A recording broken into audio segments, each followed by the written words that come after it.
Hello, everyone. Welcome back. This is the Believe in Bengal podcast. Yours truly, Solomon Wilcots, right here on Valley Sports, Ohio. And right now, I'm joined by former NFL player and former Kansas City Chiefs. I'm going to tell you right now, you can check out the show at Chief Concerns. And Jason, look, you're doing great work. Tell people where we can find the podcast, Chief Concerns. Chief Concerns. We've been on. Got picked up by Bleacher Report, obviously on Believe. We're doing some things, Apple, Spotify. We're garnering a lot more viewership on YouTube.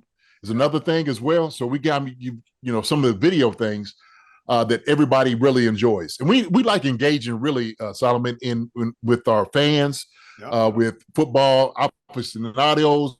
Just we want to get into like the meat of things, just talking about all football stuff. And obviously, because the Kansas City Chiefs have been winning, and it's been up and down season somewhat, right? It's been a little bit of that. So well, you were a longtime Kansas City Chief, and there's no doubt about it. You're a proud member of that great franchise. And you and I both know they have embarked upon this period of prosperity, right? Going back to the Super Bowl yet again. And it's just an incredible. They have a chance to win their third Super Bowl in 5 seasons.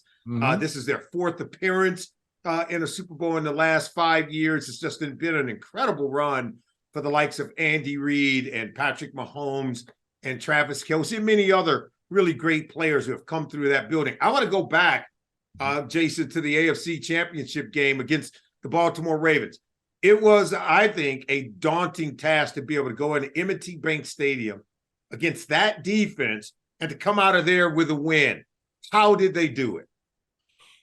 Well, the simple answer, PM15, Patrick Mahomes, Travis Kelce, and Rashid Rice, and Isaiah Pacheco. That's how they did it.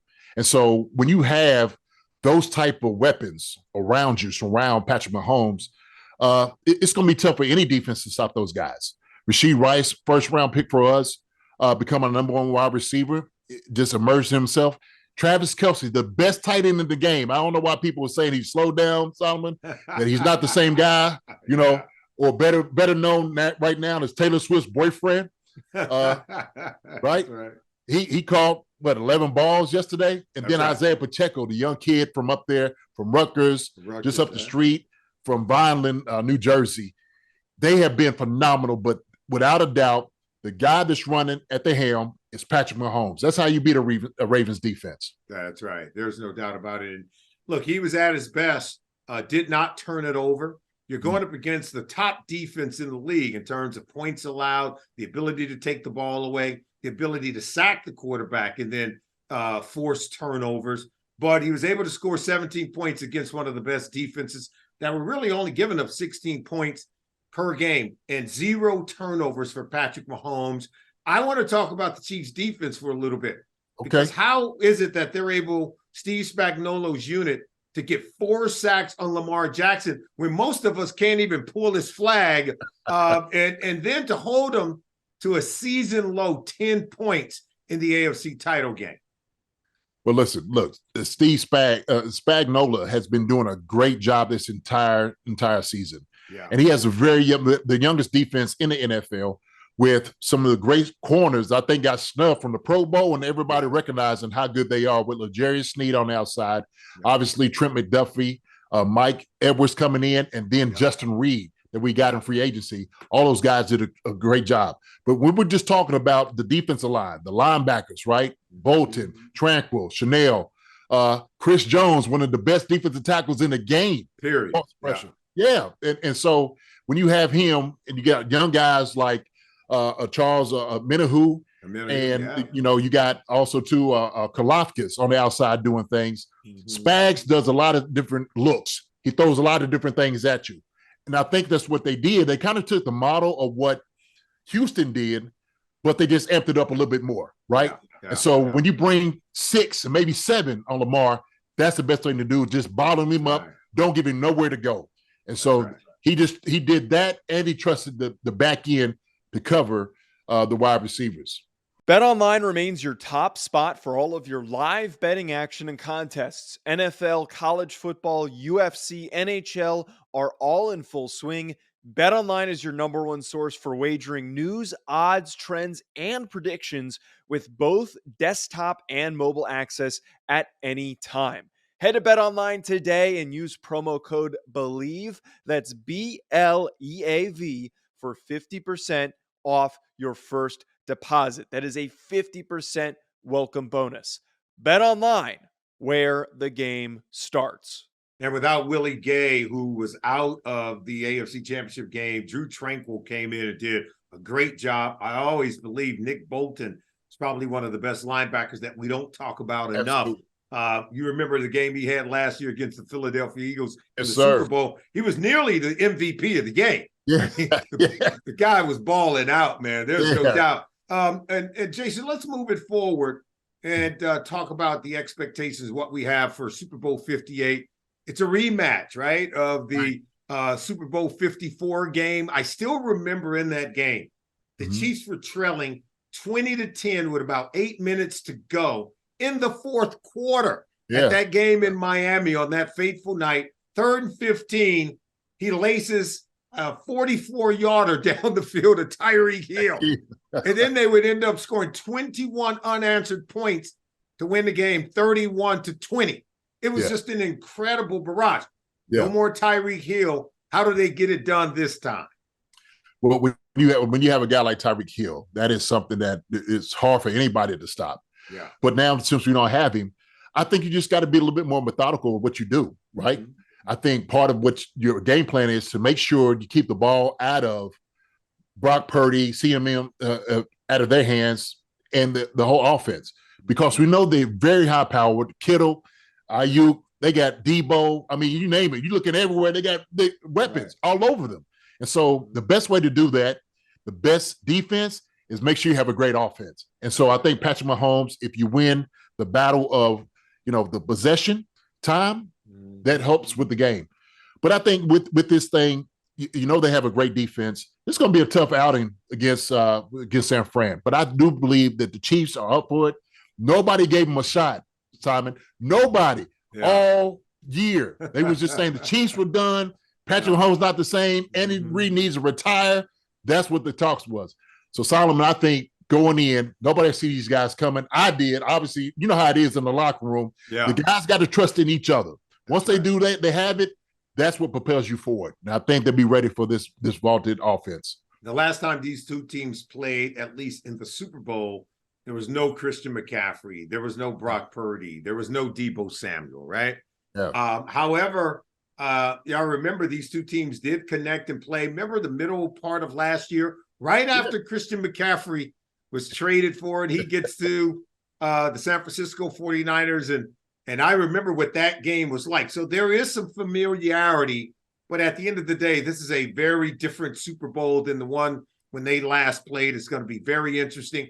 Want to get your thoughts about just the legacy that we now seen being built between the Chiefs' all-time winningest coach and Andy Reid, and really what is truly turning out to be a remarkable early career for one Patrick Mahomes. The pairing of Reid and Mahomes, what has that been like for those people like yourself who have watched them grow intimately over the years?